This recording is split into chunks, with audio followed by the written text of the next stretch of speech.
한 주간의 화제 인터뷰를 정리하는 김현정의 뉴스쇼 하이라이트. 오늘도 경향신문 박순봉 기자 그리고 CBS 김현정의 뉴스쇼 막내 PD 서재희 PD 나왔습니다. 안녕하세요. 안녕하세요. 네, 저희가 방송이 끝나면 이제 유튜브 김현정의 뉴스쇼 채널로도 이제 볼 수 있는데요. 많은 관심 부탁드리고 지난주에 이제 첫 방송이 올라간 뒤에 많은 이제 댓글들을 달아주셨더라고요. 조언도 있고 이제 칭찬도 있었는데 그 글들 저희가 또 반영해서 계속 발전해 나가는 모습 보이도록 하겠습니다. 자, 그럼 이제 코너를 시작할게요. 먼저 두 분이 주목한 뉴스 한번 서재희 PD부터 얘기해 볼까요? 네, 저는 작년 우리나라 합계 출산율이 역대 최저인 0.78명을 기록했다 이 뉴스 가져왔는데요.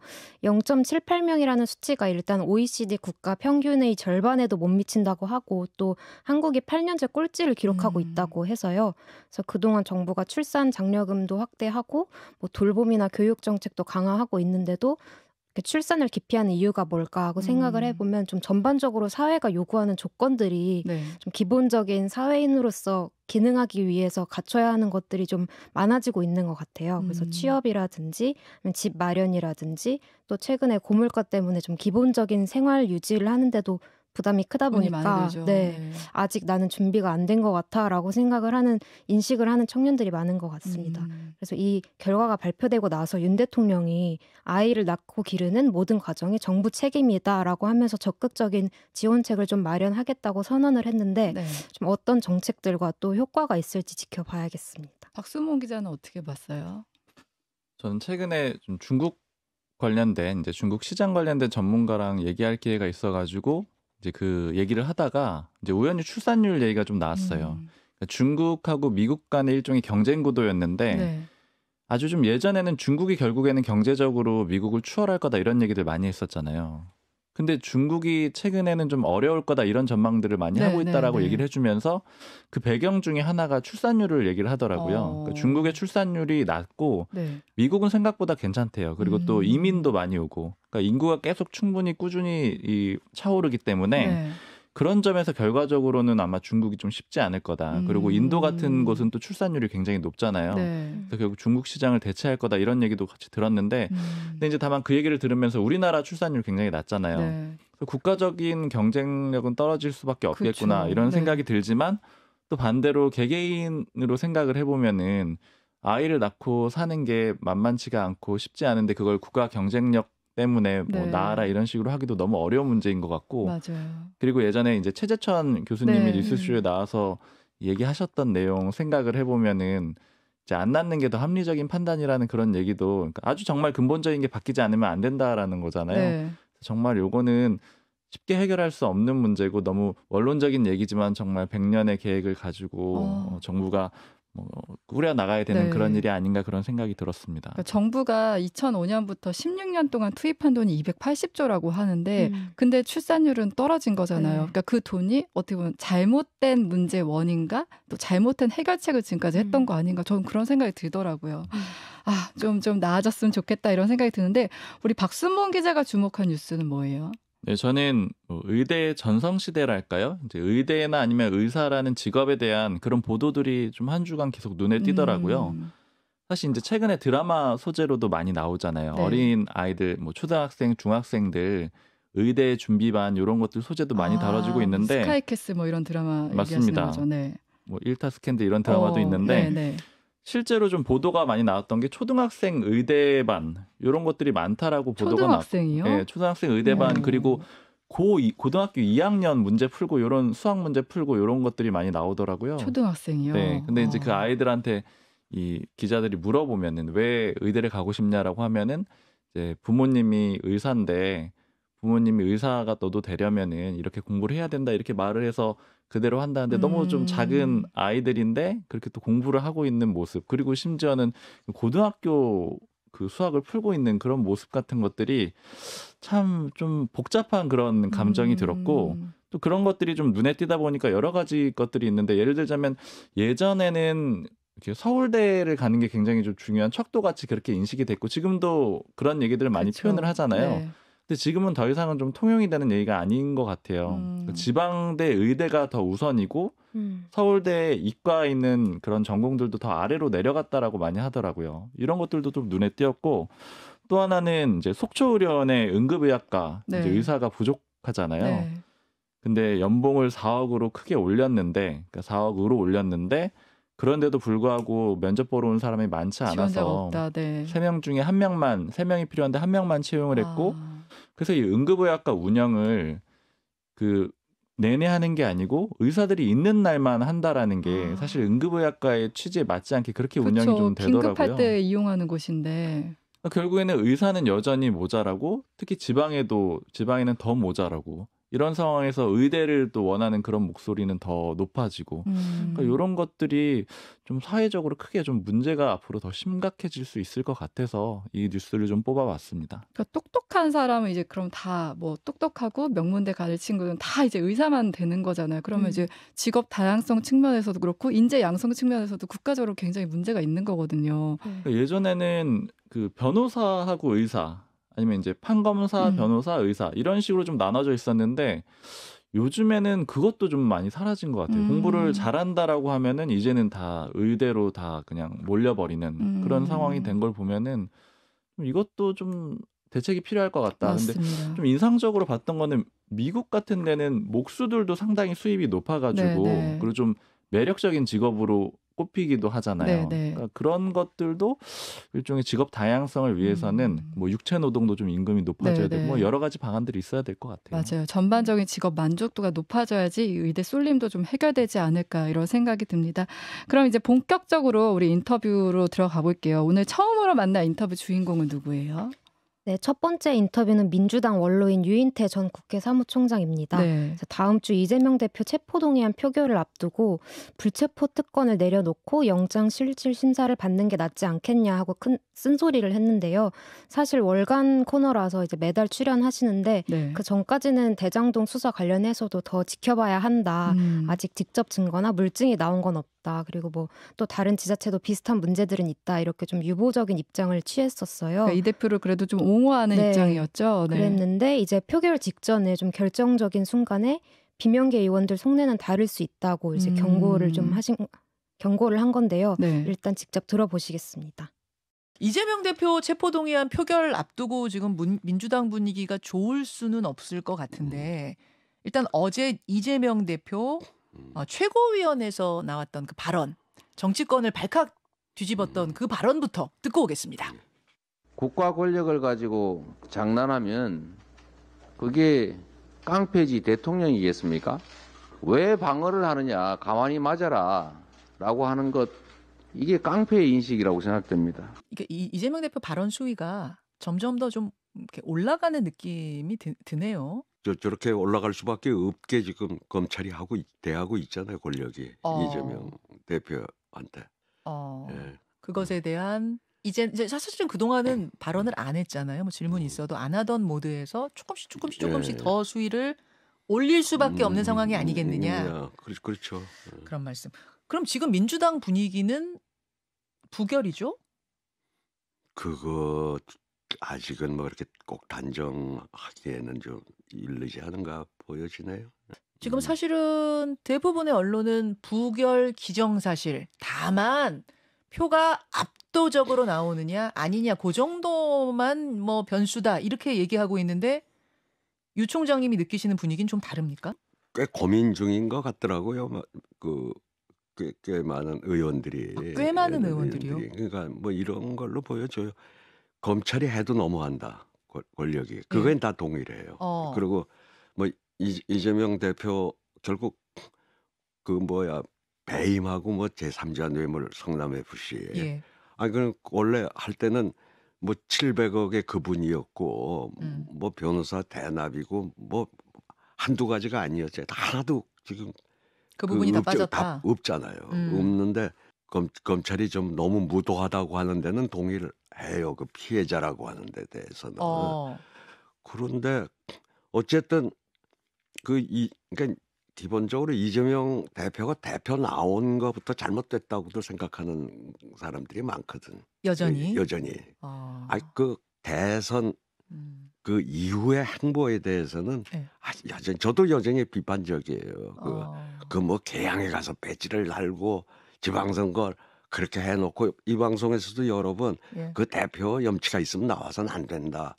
뭐 그런 그 얘기 얘기를 하셨죠. 예. 했잖아요. 예. 그러니까 여전히 그 연장선상에서 지금 무도하게 당하고는 있지만은 뭐 그렇다고 또 본인이 그 뭐 이렇게 해명을 하고 또 저기 의총에서도 그 상당히 자기 억울하다고 했으면 그렇다면 그동안 불체포 특권 내려놓겠다고 여러 번 공약도 했으면 실질 심사 받지 한번. 이게 체포 동의안이 통과된다고 해서 바로 구속이 아니라 예. 영장 실질 심사를 받으러 가는 거니까 예. 그럼 받아서 떳떳하게 돌아오라라고 생각하는 의원들도 아니 꽤 그게 있다는 더 거예요. 저기 그렇게 이제 한참 그 설명을 하고 뭐 1대1로 보자 그래서 나는 억울하다. 그럼 예. 억울하면 예. 굳이 꼭 그렇게 가결에 목맬 필요가 없잖아요. 체포동의안이. 아하. 그 오히려 뭐 모르겠어요. 좀 이재명 대표가 이게 좀 정치를 앞으로 하려고 그러면 좀 감동적인 모습이 있어야 되는데 그 대선에서 지고 뭐 그 인천에 그 보궐선거 나가고 한 모양들이 어쩐지 좀 꾀재재해 보이잖아요. 네? 그 나간 저 대양에 나간 거부터 해서 여러 가지가 근데 좀 그런 모습을 한번 좀 보여줘야 정치적으로 더 국민들에게 좀 감동을 좀 울림을 좀 주는 정치를 했으면 하는 이제 바람들이 꽤 있더라고요. 그러니까 네. 그 정치적 감동이라 함은 뭐 저는 잘 모르니까 정치적 감동이라 함은 그럼 이렇게 할 줄 알았는데 저런 모습을 보임으로 해서 저럴 수가 있나? 뭐 이런 울림? 저기 그때 보궐선거를 나간다 그러면 그 분당을 두고 자기 지역구에 분당을 가서 떨어졌다고 해보세요. 예. 그게 훨씬 더 감동을 주는 행동이지 않았겠냐. 오히려 인천을 안 가고 좀 쉽다고 표현하는 인천 안 가고 어렵다고 하는 분당 가서 거기서 차라리 떨어지는 게 낫다? 안 나가든지 간다고 그랬으면 그때 분당을 가는 게 조금 더 울림이 있었지. 그 개항 가서 배지 달아가지고 또 뭐 아무리 그 압도적 지지라고는 하지만은 그 지금 대표도 해가지고 하여튼 대선 이후에 무슨 주식을 사질 않았나. 예? 그 쭉 보여주는 모습이 저래 가지고 그 내년 총선 제대로 치르겠나 뭐 이런 걱정들을 하더라고요. 자, 그런 마음을 가졌던 분들이 지금까지도 지금 검찰이 너무해라고 하면서도 이걸 진짜 부결해야 되냐 말아야 되냐 고민 중이다 그런 말씀이에요. 그런 것 같더라고요. 근데 대표적인 비명계인 서른 의원은 뭐 엊그제 총회에서 의원총회에서 똘똘 뭉쳐 부결시키자라고 발언까지 했다고 하던데. 글쎄 뭐 그런 얘기를 했지만은 하여튼 고민 중인 의원들이 꽤 있는 것 같더라고요. 그럼에도 불구하고 뭐 결과적으로는 부결은 부결일 거라고 글쎄 그러겠죠. 부결이라고 보시죠. 워낙 검찰이 지금 명분이 좀 약하잖아요. 노웅래 의원 때 체포동의안에 반대하는 표수가 161표 나왔습니다. 민주당 169석 가운데 161석. 그러면은 이번에는 어느 정도 표를 예상하세요? 글쎄 그건 모르겠어요. 그건 모르시겠고요. 한동훈 장관이 이제 표결에 앞서서 뭔가 구속 사유를 쭉 설명하는 자리를 가질 텐데 지난 노웅래 의원 때는 굉장히 구체적으로 아주 이례적으로 뭐 돈 부스럭거리는 소리까지 녹음이 됐다 이런 발언도 해서 뭐 화제도 되고 논란도 되고 했었는데요. 이번에는 어떤 모습을 보일 거로? 이번에는 좀 점잖아지겠죠. 뭐. 좀 지난번에 그 한동훈 장관 때문에 그게 무결됐다는 그런 얘기들이 많으니까 좀 반성을 좀 하겠죠. 뭐. 한동훈 장관은 오히려 내 설명이 부족해서 부결된 것 같다 그런 발언을 그 후에 했었거든요. 그걸로 미뤄봤을 땐 이번엔 더 길게 할 수도 있는데요. 뭐 이제 좀 장관 한지도 벌써 이제 꽤 됐으니까 이제 앞으로 철이 좀 들어가겠죠. 철이 좀 안 든 걸로 보이세요? 그러면 그 국무위원이 그 철이 들든 거지 그 국회에서 하는 행동을 보면. 근데 또 국민의힘 지지자분들은 시원하다, 굉장히 잘한다, 인기 좋던데. 그러니까 그 일부에서의 그런 지지가 있겠죠. 내가 철이 들던 사람이 지금. 오늘 굉장히 발언들이 양쪽에 다 직설적인 발언들을 하고 계시는 유인태 총장과 함께하고 있습니다. 월간 유인태. 국민의힘 전당대회 얘기를 좀 넘어가 보죠. 어제 밤늦게 TV토론회 3차 TV토론회가 열렸는데 보셨어요? 별로 보고 싶지 않았지만 오늘 방송 때문에 할 수 없이 봤어요. 다 늦게까지 보셨군요. 어떤 장면이 가장 기억에 남으세요? 그 김기현 의원이 천하람 후보가 자기 문제를 가지고 그 황교안 이제 후보한테 뭐 질문하니까 청년 정치인이 그러면 되냐고 그 야단을 치던데 응? 그러면 좀 그 청년은 그런 거 배우면 자기들이 다 가르쳐 놓고 말이죠. 그렇게 그걸 청년 정치인이 소리를 몇 번 하던 거 보고 좀 더 실소를 했어요. 청년 정치인들이 다 보고 배운 거다? 그러니까 청년 정치한다면서 그러면 되냐 그 소리를 몇 번 그렇게 나무라면서 그 얘기를 하더라고요. 그게 인상적이셨어요. 누가 제일 잘해? 청년은 그러면 안 되고 그 나이 먹은 사람들은 그래도 된다는 소리인지. 누가 제일 잘한 것 같습니까 어제는? 잘한 사람 누가 있어요. 그나마 그래도 어쨌든 천하람 후보가 등판이 돼가지고 저만큼 관심을 흥행이 더 되는 거 아닌가요? 흥행을 그렇죠. 흥행이 그냥 뭐 양강 비슷하게 김기현 뭐 거기 안철수. 천하람에 빠졌다고 한번 생각을 해보세요. 그럼 그 별로 누가 그렇게 관심을 갖겠어요. 천하람 후보 쪽에서는 지금 이제 안철수 후보도 넘어가서 우리가 결선 올라갈 거다 이렇게 얘기하고 안철수 후보 측에서는 그거는 바람일 뿐이다.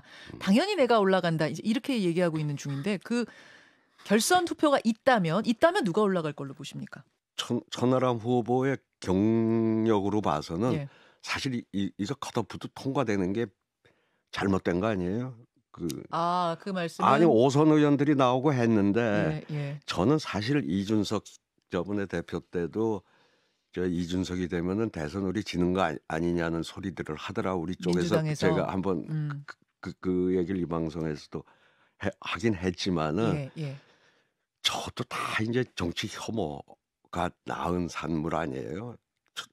어떻게 원외 위원장이 정치 경력 얼마 안 되는 사람이 그 당 대표에 나오는 게 정상은 아니죠. 오죽하면 이렇게 정치 경력 짧은 원외위원장이 나왔는데 나오자마자 막 3등하고 컷오프 통과하고 그러니까 이러느냐? 그건 이미 오래됐죠. 거기뿐만이 아니라 대통령 후보들이 다 영선끼리 붙었던 거 아니에요 지난번에. 대선도 그랬죠. 뭐 하여튼 이런 심지어 정치 경력 없는 분이 대통령 됐죠. 그러니까 없어야 되고 있으면은 불리한 이제 이런 상황이 정치판. 저는 오히려 그게 사실 걱정스럽긴 한데 뭐 그거 다 우리의 업보라고 보는 거죠. 이런 정치 업보라고. 그 사실 천하람 후보니 이준석 대표 현상도 그게 정상은 아니라고 저는 봐요.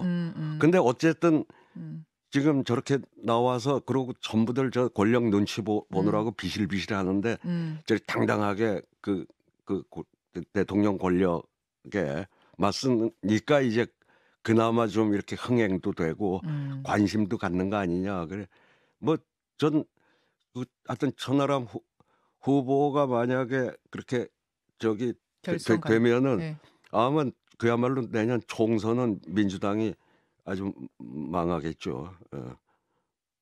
잠깐만요. 그때 이준석 대표가 되면은 대통령 선거 내가 우리 쪽에서 망한다고 하셨잖아요. 끝난 거 아니냐 이렇게 걱정들 하더라 그러는데 혹시 천하람 대표가 된다고 그러면 당 대표가 그 총선은 뭐 민주당은 망조가 된다고 봐야죠. 네, 2월 23일에 방송됐던 유인태 전 사무총장 인터뷰였습니다.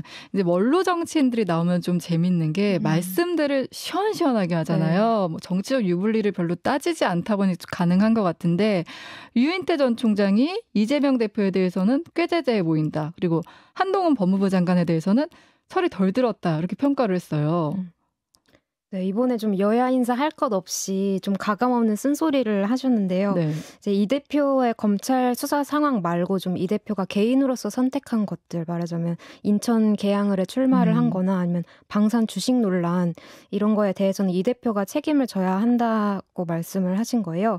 그래서 또 최근에 이 대표가 표결을 앞두고 강한 반발을 네. 하거나 아니면 적극적인 여론 형성에 나서거나 하다 보니까 그보다는 좀 더 겸손한 모습을 국민들한테 보여줘야 하지 않겠냐, 이렇게 조언을 한 건데요. 사실 그동안 이 대표가 뭐 민생에 대한 난방비나 뭐 물가 관련해서도 메시지를 많이 내기는 했는데 워낙 이제 수사 관련 뉴스 때문에 주목이 안 된 것도 있고, 네. 또 이 대표의 어떤 지지층과의 소통 방식에 있어서 좀 서민들의 애환에 깊이 공감을 하거나 고민을 하거나 이런 모습이 좀 부족했지 않았나, 좀 진정성이 조금 부족했다, 이렇게 평가를 하신 것 같습니다. 너무 일방적인 팬들만 본다, 지지층만 네. 본다. 그런 꾀재재해 보인다라는 게 좀 압축적으로 표현을 한 것 같아요. 네. 예전에 이제 야당 내지는 민주당 일부에서 비판이 나왔던 게 계속 방탄을 하려고 준비를 해왔던 게 아니냐. 그러니까 예를 들자면 처음에 인천에서 국회의원에 당선이 되고요. 그다음에 또 당대표에 또 출마를 하고요.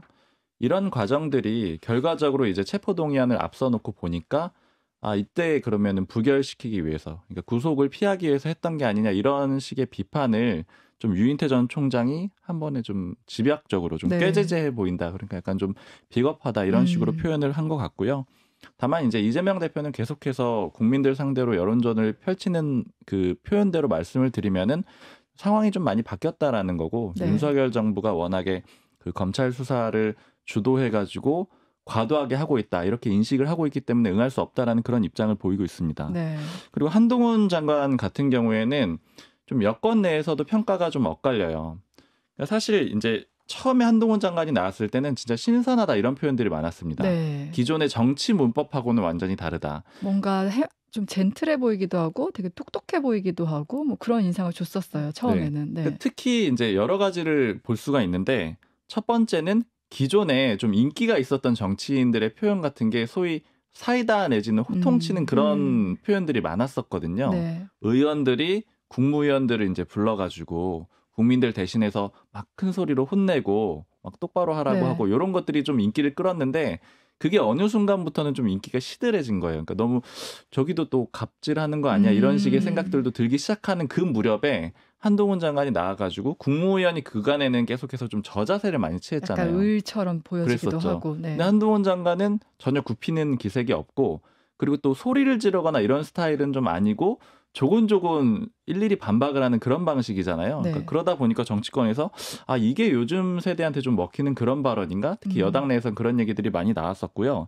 근데 이제 이게 계속되고, 특히나 한동훈 장관이 자신과 관련된 수사라던가 아니면 또 민주당의 김의겸 의원이라든가 좀 대할 때는 좀 계속해서 좀 감정이 약간씩 섞이는 그런 모습들도 보이거든요. 발끈하는 모습을 많이 보이고 있어요. 네. 네. 그러다 보니까 이제 여당 내에서도 이게 한동훈 장관이 저렇게 나서는 거는 여야 관계에서 좀 안 좋을 수가 있다. 왜냐하면 야당을 자극하기 때문에 국회 내에서 안 그래도 여소야대인데 이 야당과의 관계를 생각했을 땐 좀 부담이 된다, 이런 얘기들도 하고, 그리고 또 다른 측면으로 볼 수가 있는 게 이제 지난번 시간에도 말씀을 드렸던 것 같은데, 지금 윤석열 대통령을 비롯해서 완전히 기존의 정치인들이 아닌 새로운 사람들이 이 정권을 잡은 거잖아요. 네. 한동훈 장관도 기존에 이 국회의원과 즉 국회와 정부와의 관계를 기존 방식으로 정립하고 있지 않은 것 같아요. 그러니까 예전에는 아까 말씀드린 대로 정부가 의리고, 네. 왜냐하면 국회가 국민들을 대신 대변한다라고 생각을 하는 그런 기조가 있었는데, 지금은 그런 게 아니라고 보이거든요. 그러니까 뭐 지난번에 말씀드린 대로 당정보다는 뭐 대통령실을 더 앞에 놓고 싶어 한다거나, 네. 이런 기조들도 같이 반영이 좀 돼 있는 것 같습니다. 이번 주에 그래서 이제 한동훈 장관이 이재명 대표가 기자회견까지 하니까 그러면 그렇게 당당하면 법원에 가서 판단을 받으라, 뭐 이렇게까지 말을 하고, 네. 이런 표현들 때문에 유인태 전 사무총장이 좀 철이 덜 들었다, 뭐 이런 표현을 한 것 같아요. 지금 민주당은 체포동의안 표결 앞두고 분위기 굉장히 뒤숭숭하잖아요. 뭐 현재까지는 이제 부결될 거다, 이런 전망이 많은데, 지금 당 지도부의 그 압도적 부결을 예고하고 있지만 또 그 안에는 비명계 의원들 사이에도 의견이 좀 분분하다고 하잖아요. 네. 일단 표면적으로는 부결로 의견이 모아지는 상황인데요.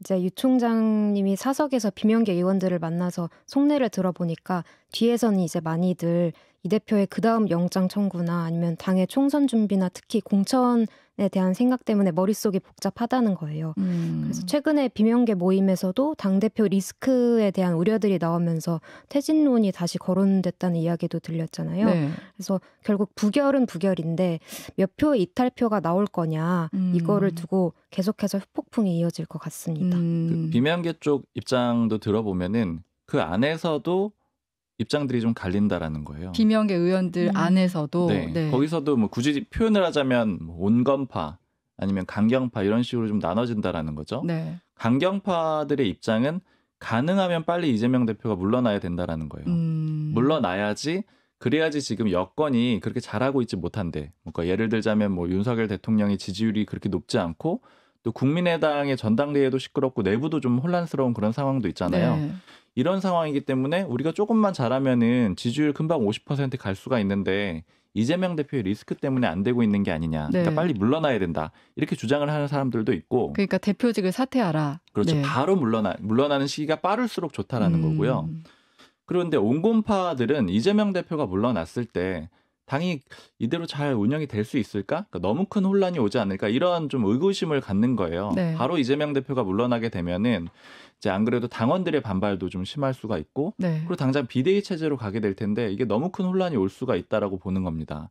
그리고 이제 친명계 쪽에서 하는 얘기들은 비명계에서도 무작정 이재명 대표를 몰아낼 수가 없다라고 보는 게 이게 왜냐면은 당장 이 물러나게 되면은 기존에 보면은 이제 이렇게 선거를 3연패를 하고 나면 이게 민주당 관계자가 한 얘기인데 지금 민주당이 3번을 진 상태잖아요. 대선, 지방선거 이렇게요. 네. 그렇죠. 그러다 보면은 보궐선거도 한번 패배했다고 볼 수가 있고요. 네. 그러니까 3번을 지게 되면은 보통 뭐 10%대나 지지율이 폭락을 하게 되는데 지금 그렇지는 않다라는 거예요. 그렇게 될 수 있는 이유가 이재명 대표라는 구심점이 있고 그리고 단일 대우라고 비판을 하긴 하지만 일종의 잘 훈련된 군대처럼 움직이고 있기 때문에 어느 정도 지지율을 방어할 수 있다라는 거예요. 근데 네. 만약에 이재명 대표가 없게 되면은 그러면 상황이 어떻게 되겠느냐 이제 이런 얘기들을 하고 있어서 네. 그 입장들도 또 갈리는 것 같고요. 그리고 5월에는 민주당의 원내대표 경선이 있거든요. 네. 그리고 또 6월에는 선거법이 이제 아마 수사 그 재판이 좀 결과가 나올 가능성이 있어요. 바로 나오진 않을 텐데 6월부터 나올 가능성이 있거든요. 네. 그러니까 이런 것들을 가지고 비명계에서도 좀 복잡하게 계산을 하는 것 같습니다. 그래서 일각에서는 뭐 사퇴까지는 아니지만 그럼 당당하게 나가서 영장 실질 심사라도 받아라 이런 얘기도 나오는 것 같아요. 그렇죠. 그러니까 일종의 연착륙 같은 방안들을 얘기를 하는 거죠. 일단 지금 당장은 민주당 내에 이제 공론이 여건이 너무 심하다. 검찰이 너무 심하게 수사를 한다. 이런 식의 공감이 좀 형성이 돼 있는 거잖아요. 그렇기 때문에 일단은 1차적으로는 부결을 시키고 네. 근데 그 다음에 언제까지 가야 되지? 여기에 대해서 의견이 다 갈리는 거죠.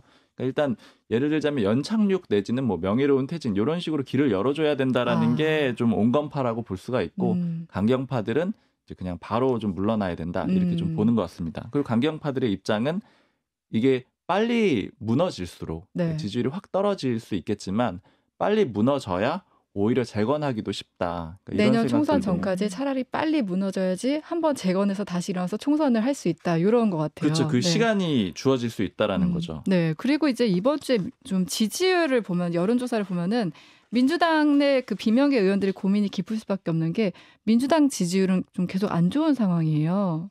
네, 맞습니다. 여론조사 일단 간단히 한두 개 살펴보면 여론조사 근데 지금 하는 거 맞죠? 네, 맞습니다. 여론조사를 일단 간단히 한두 개 살펴보면 이제 이번 주 리얼미터 조사에서 민주당 지지율이 39.9, 국민의힘 지지율이 45.0으로 해서 이제 국민의힘이 오차범위 밖에서 민주당을 역전을 했는데요. 네. 이제 국민의힘이 더 높게 나온 건 8개월 만이라서 확실히 이 대표 사법 리스크가 목전에 왔다는 게 나타났고요. 그리고 또 MBS 조사에서도 국민의힘 지지율은 39, 민주당 지지율은 26%로 이제 지지율 격차가 13%포인트나 벌어졌습니다. 네. 그래서 앞으로 쌍방울을 비롯해서 다른 쪼개기 영장 청구나 기소 등등 이제 수사 여파가 계속 될 텐데 민주당이 이 난관을 어떻게 돌파할지 풀어나갈지 지켜봐야 할 것 같습니다. 그러니까 지금은 단일 대우를 하고 있지만 이게 계속 이어지면은 지지율을 계속 빠질 수밖에 없고 이제 정말 총선을 앞두다 보니까 그 위기감이 생길 수밖에 없잖아요. 그래서 좀 민주당 내에서도 좀 복잡할 것 같은데 이번 주에 이재명 대표가 그 주 초만 해도 정의당 찾아가줘서 좀 이렇게 협조하는 모습을 보이고 또 민생 난방비 얘기하고 좀 그러다가 주 후반으로 갈수록 기자회견 하는데 뭐 깡패라는 표현들 쓴다던가 그리고 뭐 강도 깡패가 판치는 무법천지면 뭐 담장이 있어야 된다 이런 말도 하고 굉장히 거칠어졌는데 이 변화의 배경이 있을까요? 흐름상으로 보면은 점차 이제 자신감을 가졌다라고 볼 수가 있고요. 이제 자신감을 가지게 된 배경은 일단은 부결을 시킬 수 있다는 체포동의안을 부결시킬 수 있다라는 확신이 들었기 때문으로 보여요. 네. 이 흐름상 보면은 이번 주 화요일에 의원총회를 했고요. 여기에서 뭐 서른 의원이 비명계이긴 하지만 부결하는 쪽으로 하자. 그래서 이제 당내 의견은 상당히 정리가 된 거죠. 물론 네. 이제 그 이후 상황에 대해서 아까 말씀드린 대로 좀 이견이 있긴 하지만 일단은 이번 체포동의안은 부결이 된다라는 게 어느 정도 확실해졌습니다. 그러면 이제 의원들은 정리가 된 상태인 거잖아요. 그 다음에는 여론전에 나섰다라고 볼 수가 있는 거죠. 그래서 수요일에 최고위원회의를 했을 때 네. 그때 뭐 깡패냐 뭐 검찰이냐 이런 식으로 이제 대통령 비롯해서 검찰을 총체적으로 비판을 했고요. 네. 그리고 목요일에 기자회견 할 때도 거의 45분 동안 모두 발언을 하거든요. 그리고 총 기자회견은 1시간이 넘는데 이렇게 얘기를 한 거는 결국에는 이제 국민들을 상대로 얘기를 하기 시작했다라고 볼 수가 있는 거죠. 그러니까 점차 단계를 밟아가지고 이 여론전을 좀 이끌어가는 상황이다. 그러니까 이거는 당내가 안정이 됐다. 이거에 좀 반증으로도 볼 수가 있습니다. 그러니까 주 초반에는 의원들을 설득해서 내부 단속을 어느 정도 했다 이렇게 판단하니까 주 후반으로 갈수록 대국민 여론전 이게 얼마나 명분이 없는 구속영장이냐 이걸 얘기하려고 하는 것 같아요. 네. 네, 민주당 얘기는 여기서 정리하고 잠시 쉬었다 갈게요. 최근에 SNS에다가 경남FC와 관련해서 반박글 올리신 게 상당히 화제였습니다. 제가 이제 잠시 청취자들께 배경 설명 먼저 좀 해드리자면 민주당의 김성주 의원이 이렇게 주장했어요.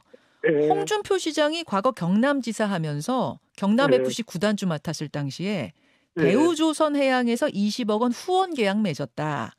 야당의 이재명은 뇌물이고 여당의 홍준표는 모금인가? 홍 시장도 똑같은 혐의로 수사하고 기소해야 한다. 이거는 이제 김 의원뿐 아니라 민주당 측 인사들 다수의 생각으로 보이는데요. 어떻게 생각하십니까? 네. 그 멍청한 주장이죠. 아, 멍청합니까? 그렇죠. 아유, 그렇게까지 말씀하세요. 문제가 예. 되나 안 되나는 대가성입니다. 대가성. 네.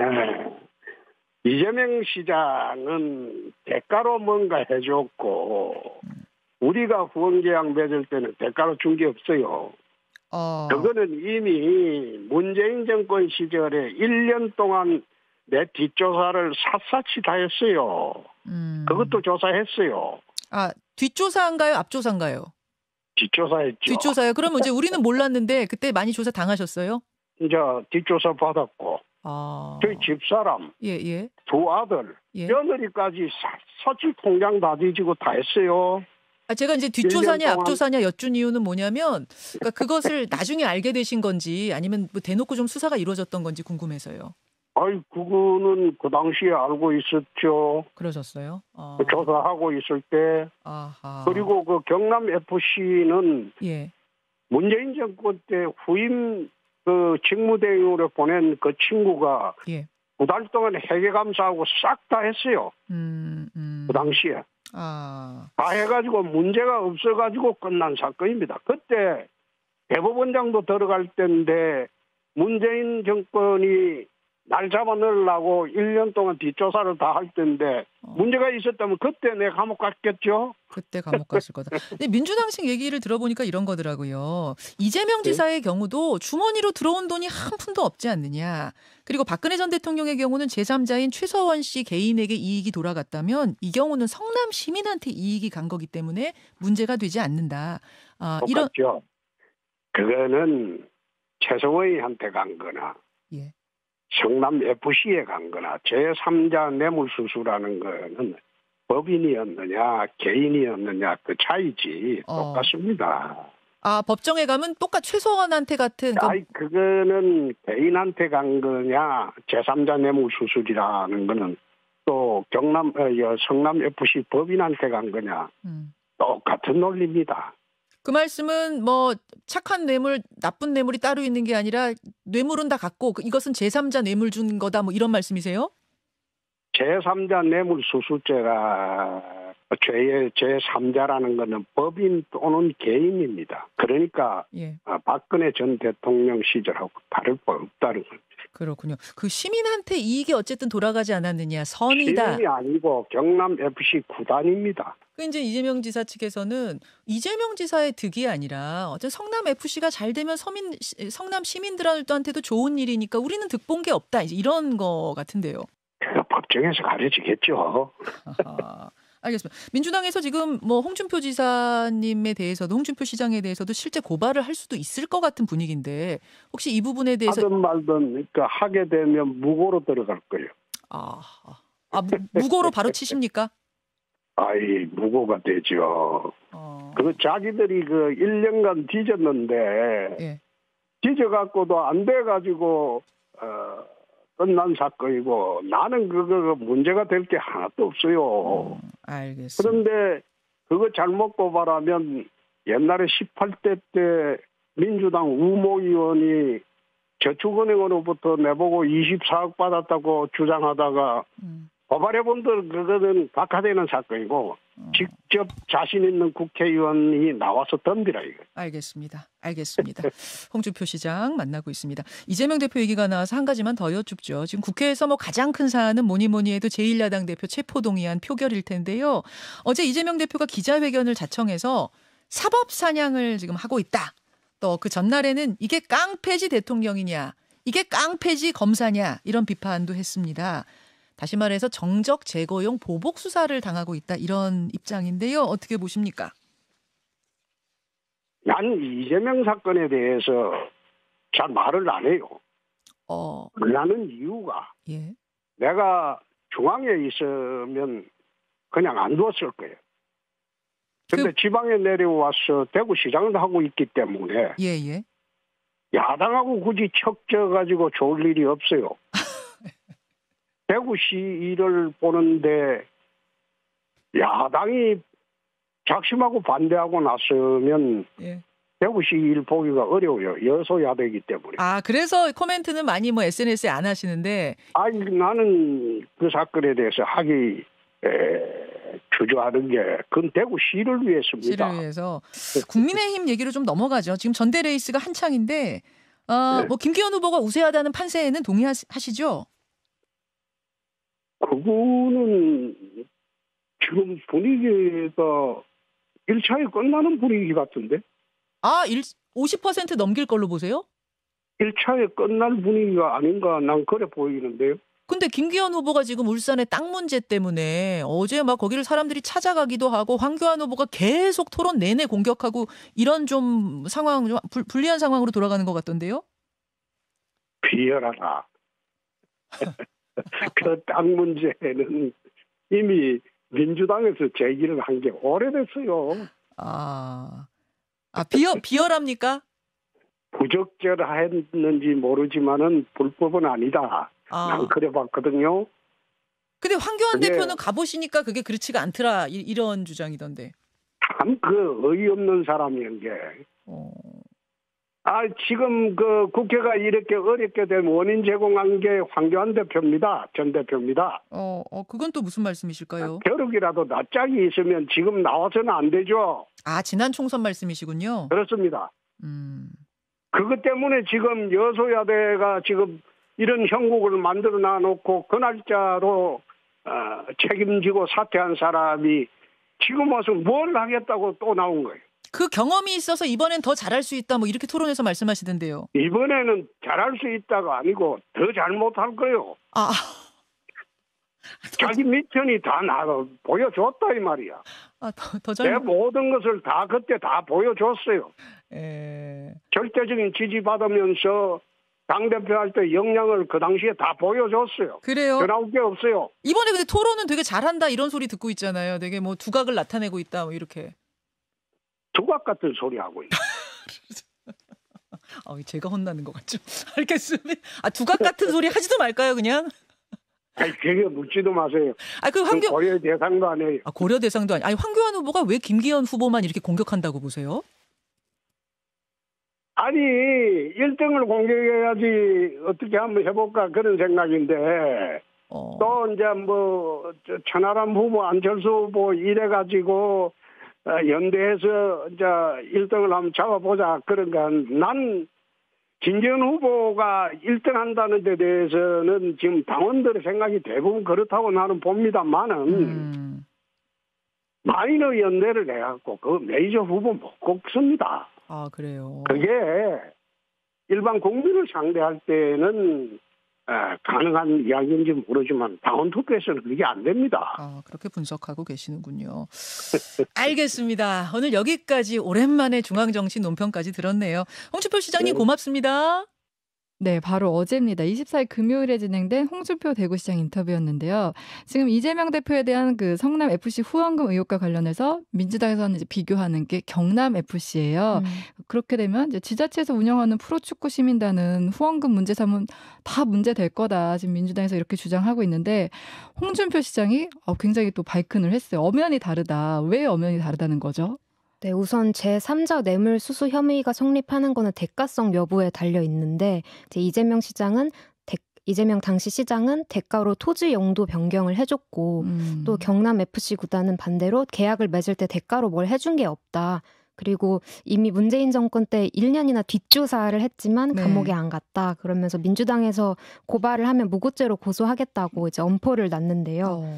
이 대표 역시 이제 성남FC는 무혐의로 끝났는데 대선 후에 재수사가 이뤄졌다. 억울하다는 입장이잖아요. 네. 그래서 양쪽 다 팩트는 같은데 정권만 달라졌다. 이런 논리로 맞서고 있는 게 흥미로운 부분입니다. 네, 홍준표 시장 엄연히 다르다. 뭐 대가성이 없었다. 이렇게 주장을 했는데 그리고 이제 또 인상적이었던 게 지금 김기현 후보에 대해서 이제 결선 투표 안 갈 거다. 이렇게 전망을 하더라고요. 근데 사실 이번 주에 뭐 각종 여론조사나 아니면 토론회를 봤을 때 천하람 후보나 황교안 후보가 굉장히 좀 치고 올라오는 모습이잖아요. 그래서 결선 투표 가지 않겠나 이렇게 보고 있는데 국민의힘에서는 좀 어떻게 봐요? 네, 결선 투표를 안 갈 거다. 그러니까 과반을 넘을 거다. 김기현 후보가. 이런 관측들이 이번 주 초만 해도 좀 많았거든요. 네. 그게 왜 그러냐면은 김기현 후보 측에서 주장을 하는 거긴 하지만 이제 1차로 컷오프를 할 때 그 당원 투표에서 한 대략적으로 50% 가까운 수치를 받았다라고 하잖아요. 네. 근데 그거는 6명이었는데 그랬고 2명이 빠지게 되면은 충분히 50%를 넘길 수가 있다. 이제 이렇게 예측을 하고 있는 그런 상황이고 네. 그리고 이제 각종 여론조사에서도 수치가 김기현 후보가 더 좋아졌잖아요. 컷오프를 거치고 나서. 네. 그리고 이제 제가 말씀드렸던 대로 여론조사보다는 국민의힘 지지층, 그러니까 일반 국민보다는 국민의힘 지지층에서 김기현 후보가 높고 그리고 국민의힘 지지층보다 당원에서 더 높은데 당원만을 대상으로 한 여론조사보다 실제 당원 투표, 전당대회는 더 높을 거예요. 왜냐하면은 여론조사에서는 어쨌든 그 인구 비중이 그 지역별로 나눠져 있는데 실제 당원들이 국민의힘 당원들이 TK나 PK 그러니까 영남 지역 이런 쪽에 훨씬 더 많거든요.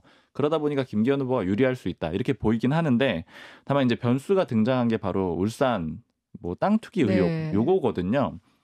이걸 가지고 국민의힘에서 좀 물어보니까 이런 식의 분석들을 좀 많이 하던데요. 어떤 얘기냐면은 표가 그 김기현 후보로부터 이탈을 하더라도 예를 들자면 천하람 후보한테는 잘 안 갈 거라는 거예요. 아, 완전히 성격이 다르죠. 네, 그러니까 표가 그나마 연결이 가능한 거는 김기현 후보하고 황교안 후보이고 그리고 안철수 후보하고 천하람 후보도 표가 연결이 될 수가 왔다 갔다 할 수 있는 그런 표라는 거예요. 네. 이제 이걸 가지고 전략을 짜져 있는데 일단 황교안 후보가 때리면 때릴수록 그리고 이 울산 땅 투기 의혹이 커지면 커질수록 김기현 후보에 대해서 좀 실망하는 만약에 당원들이 나온다라고 하면은 그 표는 황교안 후보한테 갈 가능성이 높다라는 거예요. 아니면 그냥 투표를 안 하거나 그러니까 예를 들자면 천하람 후보 쪽으로는 가지 않을 거라고 보는 거죠.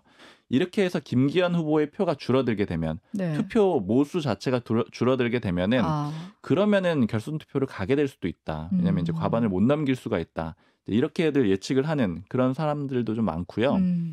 그리고 이제 이거랑 좀 연결해서 같이 볼 수가 있는 게 안철수 후보하고 천하람 후보가 물론 이제 지금 뭐 약간 우호적인 분위기를 그렸다가 또 선을 긋기도 했다가 이렇게 하는데 어쨌든 여기에서 이제 얘기하는 전략은 천하람 후보 쪽에서는 천하람 안철수를 합쳤을 때 이 모수 자체가 커져야 된다라는 거예요. 그렇죠. 여기를 향해서 투표하는 사람들이 늘어나야 되고 반대로는 김기현 후보를 뽑으려고 했던 사람들의 수가 줄어야 된다라는 거예요. 그러니까 그러다 보니까 천하람 후보가 조금 더 적극적으로 김기현 후보를 공격을 하는 거고 물론 이제 1위 후보기 때문에 모두가 공격하는 그런 그림도 같이 있는 거거든요. 네. 그러니까 결국에는 결선 투표를 가느냐 안 가느냐는 이 투표율에 좀 달려 있을 것 같습니다. 그러니까 김기현 후보를 지지하는 사람들이 많다 보니까 만약에 땅 투기 의혹 때문에 너무 보기 싫어 이렇게 해가지고 투표를 많이 안 하게 되면은 그러면은 결선 투표로 이어질 가능성이 높아진다.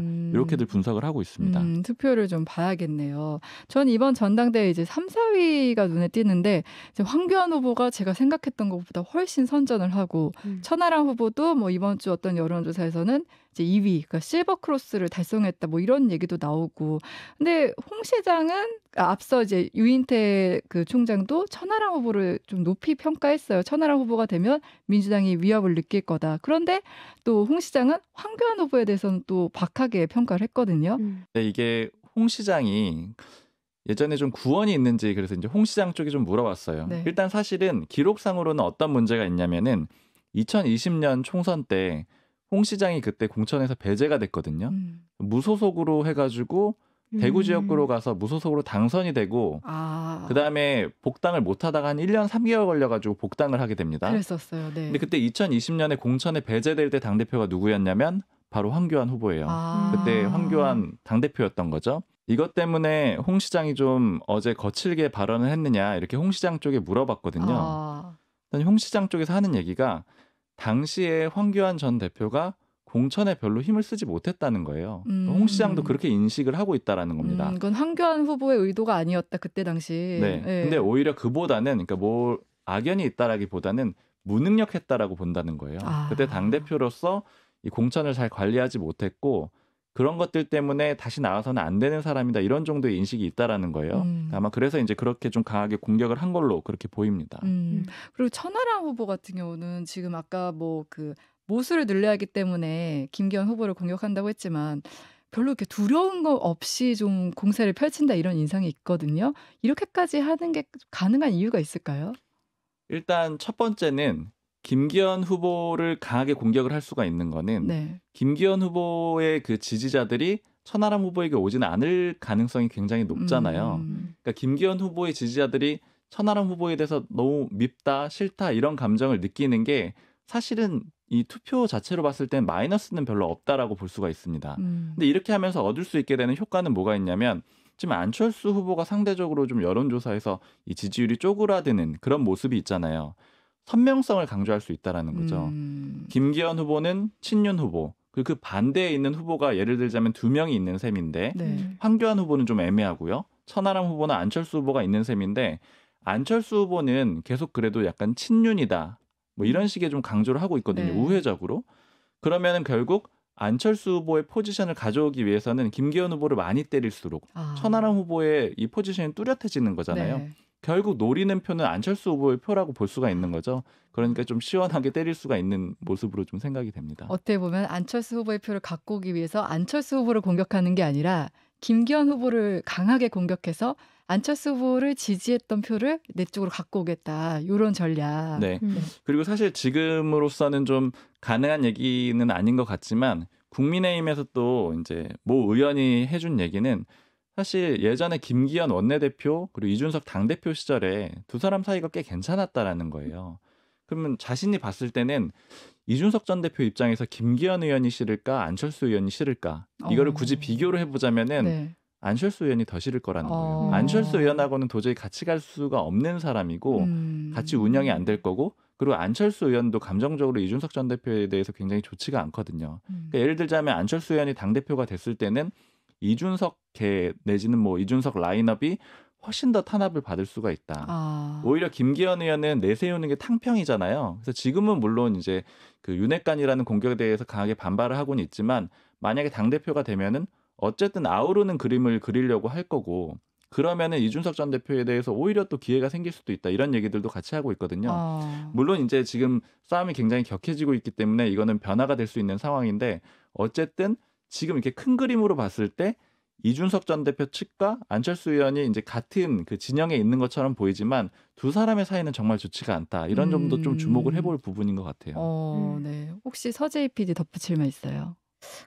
이제 말씀하신 것처럼 안철수 후보가 요즘에 굳건한 1위와 또 밑에서 치고 올라오는 3, 4위 사이에서 좀 샌드위치처럼 끼어서 애매한 입지를 보이고 있는데요. 네. 이제 홍 시장도 안 후보에 대해서 방향을 좀 잘못 설정했다라고 할 만큼 네. 좀 친윤 혹은 찐친윤이 되기도 힘든 상황이고 네. 그렇다고 또 반윤이 되자니 게임이 안 되고 그래서 또 최근 여론조사에서는 안 후보의 하락폭이 한교안 후보의 지지율 상승폭과 유사하다는 분석도 나오더라고요. 그래요? 네. 그래서 좀 남은 11일 동안 안 후보가 어떤 돌파구를 마련해 갈지가 관전 포인트가 될 것 같습니다. 그렇군요. 남은 10일이 정말 안철수 후보에게는 되게 중요한 시간이 될 것 같아요. 네, 우리 이제 국민의힘 얘기도 여기서 마무리하고요. 다음 주는 또 아무래도 이제 체포동의안 얘기를 좀 하게 될 것 같아요. 다음 주 정치 상황도 주말 뉴스쇼 3부에서 다뤄보도록 하겠습니다. 오늘도 두 분 나와주셔서 감사합니다. 고맙습니다. 감사합니다. 감사합니다.